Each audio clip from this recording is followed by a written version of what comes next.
Thank you for coming to the Arkansas Weather Blog. We are your ticket to big weather events on this rainy Tuesday morning. 65.1 degrees in West Little Rock, reporting this shortly before the 8 o'clock hour after high temperatures yesterday nearly broke daily record highs. And now we've got a rainy 24 hours ahead of us. Very unsettled conditions coming into next week. So we're going past what we're dealing with today. We're looking at what's going to happen, the next big weather event, and just kind of been studying the models and looking at a very unsettled period late this weekend and into next week. And of course, we will always keep you updated. Find me on Facebook under Todd Yacobian and follow me on Twitter, KATV_weather. Another note about the Arkansas Weather Blog, of course, the models page. I've got accumulated snowfall and accumulated rainfall over the length of the model. It updates twice daily at noon and at midnight with the two main model runs that we have with Futurecast.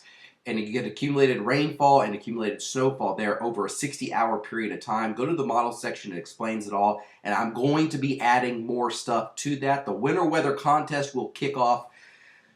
It's Tuesday. It's going to kick off soon. I have ordered the main prize, which I'm really excited about this year, and we're going to put together a great contest for the winter weather, which will start.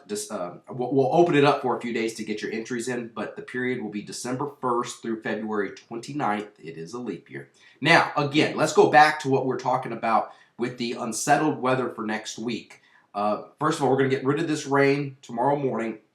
Let's go into this, and what I've got here is a model, the GFS, and I've got this for noon on Saturday. This is just to show you, for all the Razorback fans, for all of you going to the game in Little Rock, what you have is warm, moist air getting pulled back into the Mid-South, low pressure located towards our north, and you see that green. What that more than likely is just some moisture getting pulled up, cloud cover, and there could be a couple of showers. But it looks like in this type of pattern, which we see quite a bit, it runs from East Texas into eastern Oklahoma and western Arkansas, and the further that's the corridor, the moisture plume coming off the Gulf of Mexico. So a shower or two can't be ruled out in western Arkansas, but we're going to hopefully keep it dry here in Little Rock.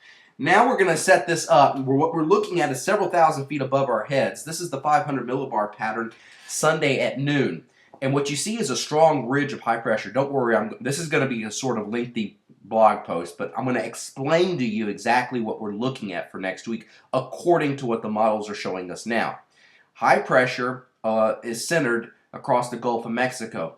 You see those yellows and oranges out there towards California. That's a trough of low pressure, that shortwave energy as it goes down the west coast of the United States. Notice the lines all paralleling each other from the Gulf of Mexico north and westward through Arkansas. That's showing us that we have southwesterly winds aloft.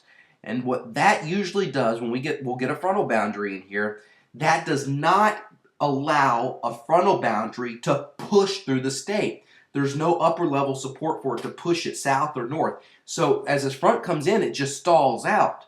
And when you get these southwesterly flows aloft, it ejects what we call shortwave energy. Pieces of energy which come through interact with the front, and a lot of times you'll get a period of unsettled weather where it won't be a complete washout, but you get waves of moisture. And here we go. This is, again, on Sunday. The frontal boundary, the lows in northeastern or southeastern Canada, stretches all the way down through the Ohio River Valley and into Arkansas. You can kind of see the precipitation lining up with that. So the frontal boundary is in the state, and there's waves of moisture. There's rain chances going up. Now let's go into Monday. This is Monday at noon. We're still continuing with that southwesterly wind flow, and that big area of low pressure aloft is now in Southern California and the northern Baja California.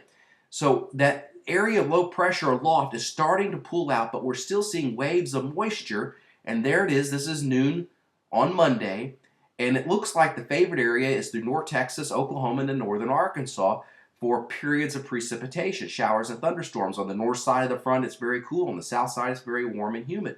This is Tuesday at midnight, and you can see there's still waves of moisture coming through. The front is stalled out, very unsettled. And now I'm going to take you into Wednesday at midnight. That energy that was in California has now pulled into eastern Kansas, And this is the end game to the unsettled weather by Wednesday night. Again, the timing of this this is going to change. A lot of the details can change with this because it's a week out.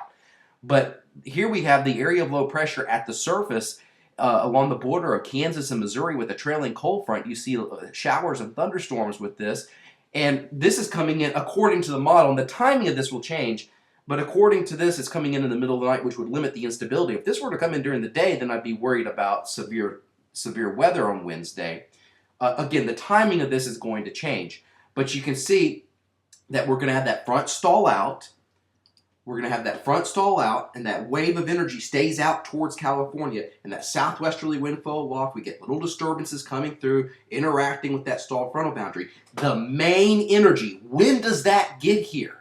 That main energy pulls out of the southwestern United States. Is it during Wednesday night and we get some showers and thunderstorms? Instability is limited, or does it come in with a lot of warmth and moisture during the day? So, there's something going on there next week. This is not set in stone. A lot of this can change. The models have been just absolutely horrible lately in the long term. Now, what does that mean for Thanksgiving? Well, first of all, Wednesday is a huge travel day. It's an enormously long travel day. And with the storm system coming through the central United States, there could be quite a bit of travel delays if this model verifies. But the good news about it is if it verifies, it looks like Thanksgiving will be cool and sunny. So there is an unsettled weather pattern for next week. The details are yet to be sorted out. I just showed you what the models are showing as of now. So we got the rain out there now. We're going to cool down and warm back up just in time for the Razorback game, then go back into that unsettled weather pattern, and we'll keep you updated with it right here on the Arkansas Weather Blog. We are your ticket to big weather events.